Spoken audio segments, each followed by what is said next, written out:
What up, you guys? We are here for our weekly anchor message where we are taking a look at the week ahead to see what our spiritual lessons are going to look like. So we have from the Wild Unknown Alchemy deck, the Mountain, followed by the Nectar,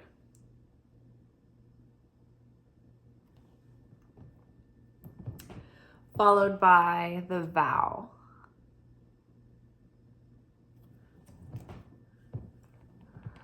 Underneath Mountain, we've got Eight of Cups.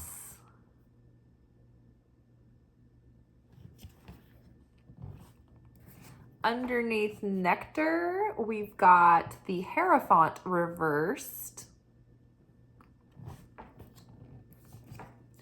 And underneath the Vow, we've got Three of Wands. All right, so the Mountain. Our process recently has had us in deep reflection and a lot of revelation and a lot of enlightenment. And we've been going through like a deep and intense transformation for like the last couple of years. And I think that the collective that's here watching this channel, watching these videos, was probably around like on the same wave of like spiritual awakening, more than likely, or maybe had started back at a certain time years ago and we're at a certain similar point with each other in this journey. So, but there are like new waves of people awakening as well. And so people are at different levels, and it's easy when like, okay, so we've gone through so much so quickly that standing here now and thinking about ourselves a few years ago, it's like night and day. It's almost like a different person, right? And so it's easy to fall prey to feeling like big for your britches, like too big for your britches. Like, oh, I know better than these people. Feeling self-righteous, right? Feeling higher up than others. The Mountain talks about being like consciously elevated and elevating the soul and elevating the self through personal development and spiritual growth. But it's not all about like getting these high up, lofty, high concept ideas and revelatory insights, right? It's not all up in the head. It's not all conceptual. If we want to integrate that in and not feel isolated because we feel like we understand and we're higher up and we know and they don't and they're less than, and we will get that self-righteous attitude, but we need to keep, we'll have hubris, right? But we need to keep our humility, right? Because in order to actually integrate these lofty ideas, they don't do anything if wisdom isn't embodied, right? Wisdom is nothing if it's not used and embodied to make us more loving and more compassionate and more understanding. So the key here is that most of the work is not focused on gaining more and more and more of these high concepts and then thinking that, oh, we've arrived and we've done the work just because things start lightening up and they feel better. It's like there's still so much work to be done. There's always work to be done, right? It's like the Eight of Cups here. It's like this person has become tired of their old ways, and they're tired of their patterns, and they're tired of their old mindset, and they're tired of all the old stories, and they're wanting to walk away from that and move towards a life that has more fulfillment and deeper meaning and gives us more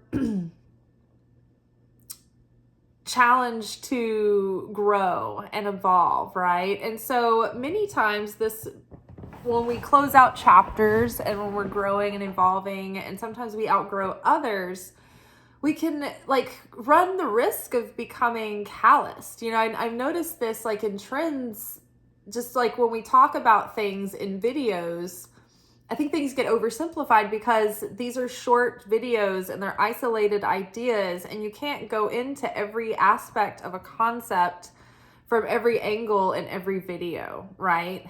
And so sometimes things get oversimplified or reduced or misconstrued. And so there's so much talk recently and right now about letting go, releasing, moving on, cutting people out of your life that aren't supposed to be there or whatever. And I think we're getting a little bit too quick to want to say, well, I've risen above the fray now and I want to cut these people out. It's like, who's going to shine the light for them? What about love? What about love? We can't leave all these people behind. We just have to make a way for us to emotionally detach from their hold on our functioning and our decisions and how we present and how we stay true to ourselves. Like, we have to be able to be more sovereign in ourselves so that we're safe to be around other people. And so, yes, if these people are truly damaging and toxic, then yeah, those people need to be cut out. Not everybody needs to stay. But I think we're getting a little bit too loose and too lax with canceling people and cutting people off and going our separate ways. Because the real work, the real gems, the real jewels are in the humility and going deep. So there's such a long way to go up this mountain. She's going towards something, a grander adventure, but she's got to go through this path of darkness and uncertainty. And there's a long way before, look at all this stretch of land, and then this forest too, to get up here, right? And then meet the self in the center of the mountain, right? Or this other character, this next chapter waiting for this character there. And so we have to always have humility to turn inward and to look first. The first place we're looking in the place that we go searching is for our own shadow, our own darkness, our own dirt, our own filth, our own negativity, our own fear, our own insecurity. We've got to go delve into that and spend time raking through our own muck, right? And getting really acquainted with all the ways that we aren't perfect, right? And accepting those and not shying away from them, but embracing it and then bringing it into the light, doing that transformation, not letting that be the unconscious motivator of our perceptions and choices and actions any longer. So right now we are in the last few weeks of Pluto retrograde in Capricorn. So this is one of those times where we want to go deep into the mountain where the gems and the jewels and the treasures can be mined and excavated. I did want to read the actual booklet of the mountain because it's so poignant, I think, to our process recently, but about going deep and uncovering those treasures within. Okay, I'm just going to read it really quick before we move on. The ascent, the peak, the insurmountable. The mountain stands eternally in our awareness. Now, I would have you go back and watch yesterday's weekly energy oracle forecast, because what struck me as profound when I happened to read this booklet today, when I was looking up the mountain, was that yesterday we were discussing the concept of eternity and eternal, and things like holding on to the things that are eternal, of high value. So the mountain stands eternally in our awareness, calling us toward its peak. It stirs up stoic and regal feelings, reminding us of the long line of spirits, sages, sadhus, and gods that made their humble thrones within its snowy peaks. Beware, though, as the mountain can affect us in two ways. It can inspire and enliven us to rise to new heights and peak experience, yet it can also create isolation, competitiveness, and an inflated sense of self. Standing upon its heights can activate the purist and the perfectionist in us, like that Virgo shadow energy coming out, creating separation from those we deem to be below. No matter how high you ascend, remember that it is within the core of the mountain that the gems, minerals, and jewels reside. If you think it's all about going up, you're following the fool's path and missing the miner's magic. So we want to go deep. We want to go deep within and plumb our depths and look for all of those unconscious motivators, right? Our limiting beliefs, our subconscious patterning, the thoughts and the judgment that we hold there, and the shame and the guilt and all of it. We want to go deep and dig that out. And that's where we'll find the gems, right? The love, the compassion, the grace, the understanding, the strength, right? The humility, the faith, the gratitude, right? The appreciation. Okay, so looking ahead to this next leg of the journey, this next chapter, we're ready to move forward. We're tired of the old ways. And so that's really exciting when the old version of self just is not appealing anymore. The old behaviors, the old habits, the old what have you, coping mechanisms, whatever it is, the old stuff that you're leaving behind that you don't want to be anymore, and that you can't be if you want to have this higher destiny, this higher self's version of your life. If you want to level up to the next level of your higher destiny, we can't take those behaviors and those mindsets and that judgment and what all of that negativity with us. We have to leave it behind. So we're seeing it clearly. It's having less power over us, and we are moving forward, ready to ascend up to the mountain, up the next adventure.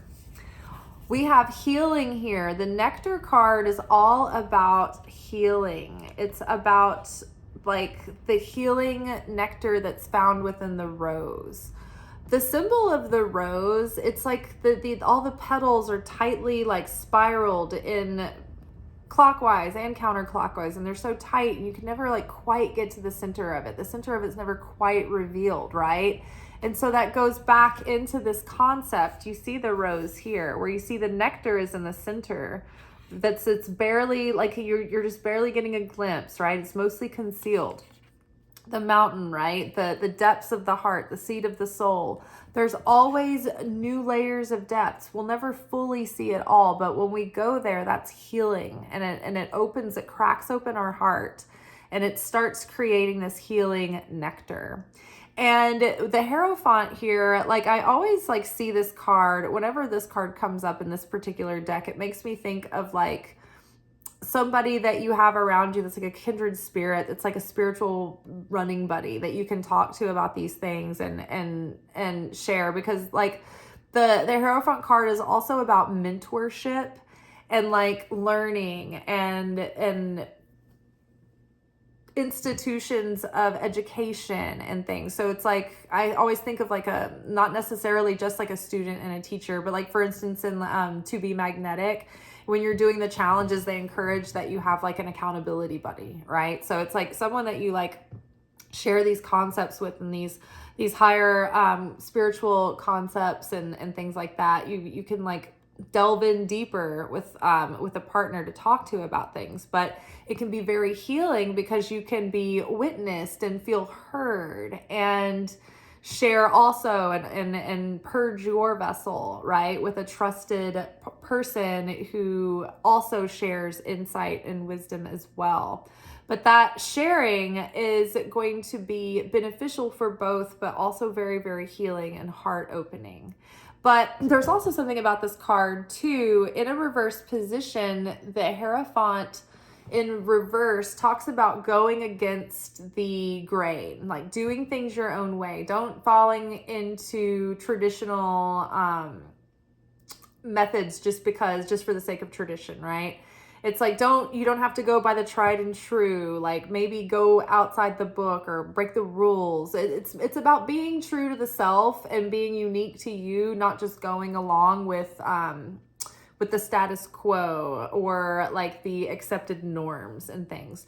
So embracing our uniqueness. In fact, when I wrote out our message today, which I always copy and paste it into our description, it struck me that we were born, because I'm guessing if we're all here watching this video, we're the unique people that the people in our lives know.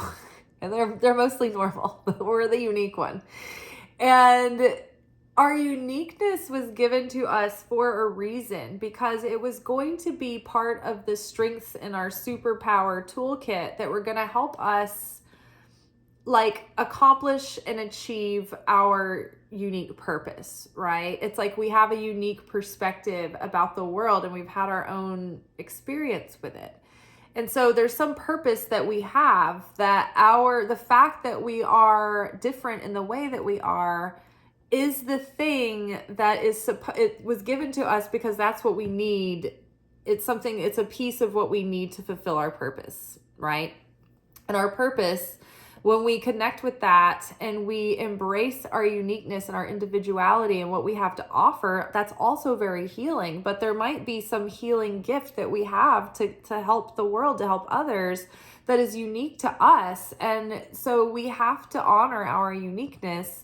We're not supposed to do it like everybody else. We have our own thing that we have to kind of figure out and kind of pave our own path. It's like, we have examples from others, but there's something about what we're here to do or share, or the way that we heal or help heal is something that's not part of the normal traditional approach.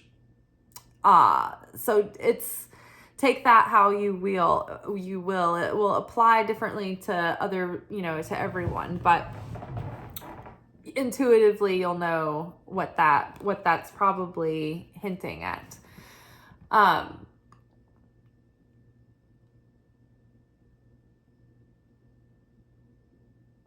just can't help but keep remembering that, like, the symbol of the center of the rose, it's just like, it's that deepest part of us that can never be fully revealed. We can never fully see it. And when there are like symbols of God in God's like highest, most abstract form, like you can only ever see this aspect of God inside profile. They only ever draw him inside profile because it's you can never see God's full expression. It's always like from the side, or you never get a straightforward look at it. You never get a full look at God's face. It's always unknowable. It's the innermost concealed, right? But it's also, he's like the unknowable. So we kind of mirror that image in God, that there's always these depths that are going to be unknowable, and it's always going to be a process. But honoring that uniqueness and honoring your unique purpose and your unique path, and being ready to really claim that going into this next chapter and own it with excitement. And the vow is here. So I think this is about keeping those vows, like those spiritual vows that your soul made when it came to earth and was like, you know what? I know that I can be entrusted with this talent, with these gifts, with this special, unique thing, because I need to share this with the world. And I vow to, complete my mission, fulfill my mission while I'm here on earth. And so part of that, there's like these spiritual vows and promises that we have to, that we're accountable for. But we also need to be impeccable with our integrity and keep the vows that we've made to ourselves, right? Going forward in this new chapter, in this new leg of the journey, right? We've been making these vows to ourselves about things that we want to leave behind, and parts of our personality that we don't want to hold us back anymore. And we want to move forward, and we want to move forward a new creature. And so part of that is keeping promises that we're making to ourselves. Keep showing up, be consistent, be reliable to yourself, be impeccable with your word, be impeccable with your integrity. And if there are contracts, like soul contracts, that need to be concluded and come to completion, because we have 9 spots. And to me, like 9 immediately brought up 9 in numerology, which is the sign of completion, right? And 10 is the overflow, like overflowing into the beginning of the next chapter, which is symbolized here with this, like the diamond down here. This is like the beginning of the next chapter. This is the completion of the timeline up until now. And like the dove here, the Holy Spirit hovering over this vow, being present, right? When we make vows, we make them before the spirit world. We make them, you know, like with the upper realms bearing witness. So if there's a vow that we're concluding and we're finishing up soul contracts and things of that nature, then it's like they need their own sort of like ceremonial, like official completion. Like this, like, hold on, let me read this vow. The promise, the oath, the contract. When the vow is spoken, the air shifts. Karmic ties are formed and destiny tilts on its axis. Our words and intentions have immense power. There is a reason the great mythic stories of our past often include the recitation of oaths and the mixing of drops of blood as a mark of union. The tricky part is that reciting the vow, no matter how casually, it activates the eternal and unseen forces of the world. The ancestors bear witness. The laws of nature respond. These promises cannot be unsaid or forgotten, so breaking them can leave lingering complexities and loose ends. This card calls us to acknowledge the vow we are living by, consciously or unconsciously, and either recommit to it or create a ritual that signifies its closure. You've been underestimating the power of your promises. So be careful about the promises that you're making in life. Like, let your yes be yes, let your no be no. Be impeccable with your word. Be impeccable with following through with the promises that you make to yourself and to God and to you know, others. And as we are closing out this timeline and bringing things to completion and conclusion and tying up loose ends, it's just like about preparing ourselves and not leaving things open and like a raw open wound, you know, like really bringing things to conclusion so that things can be closed in a clean way, right? Like when a wound is like closed up and the stitches are done well, or maybe you don't even need stitches, but the wound heals so nicely, like you can't even see a mark kind of thing. That's why we want to bring everything together in a nice completion and not leaving like raw, like rough edges. It's like I think that the vision or the image I'm getting. And so 3 of Wands is here, and this is about like pieces coming together for the next stage, for the beginning of the next leg of the journey.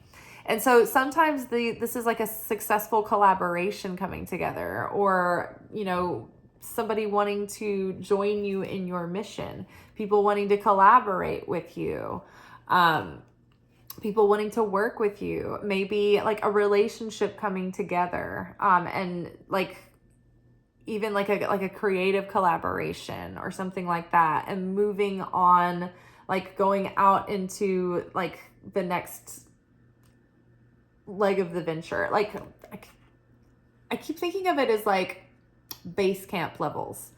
Like when you're getting ready to climb a mountain and you got to get everything up to like base camp 1, and you've got to like gather all your like, you know, wherewithal then before you start climbing and you start doing that leg of the journey, right? So the 3s on the journey of like numerology are the first stage of completion. So they're what I think of as getting all the supplies up to base camp 1, getting the whole team there, you know, everybody reconvene, everybody acclimate for a couple of days. We're all coming together, we're getting the plan together, everybody, we got our stuff packed. Now we can set out on the actual climb. So base camp 1, phase 1 complete. Team is gathering, right? You're gathering your people, you're gathering the souls and the individuals and the components that are coming on the ship to head out to the new world, right? There's in traditional tarot artwork, there's usually someone standing on a shore looking out to the water and seeing the ships coming in. And so it suggests that this is the spice merchant, and they're waiting to see, like, okay, what's coming in from, you know, out yonder, and what new is going to, you know, what new adventures are to come. So very exciting. So healing, going deep within, finding the treasures in our uniqueness, and really awakening to like our unique talents, our unique gifts, our unique perspective, like how our experience has given us something to share with others, given us a unique perspective, or now maybe an expertise in an area or something, but it's going to be something that's going to help us in our purpose. And we're starting to tie in how it all fits together. And so now we're determined, okay, I have a mission and a passion and a purpose. I am recommitting to myself and my higher self and my soul's path and my spiritual journey and my dreams and everything. And I am headed out now with like new zest and newly resourced and ready to go. And I am going to keep promises to myself. And because of that, it's like creating this kind of magnetism that's getting others on board, right? We're attracting in the people who are going to be important characters going into our next chapter. So we'll see how it goes. We'll see how things shake out, y'all. Tomorrow will be our weekly manifestation oracle message. So tune in for that. I'll see y'all then. Ciao.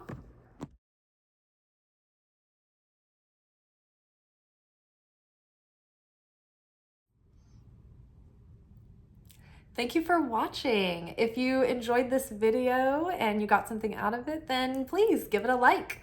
Subscribe to the channel.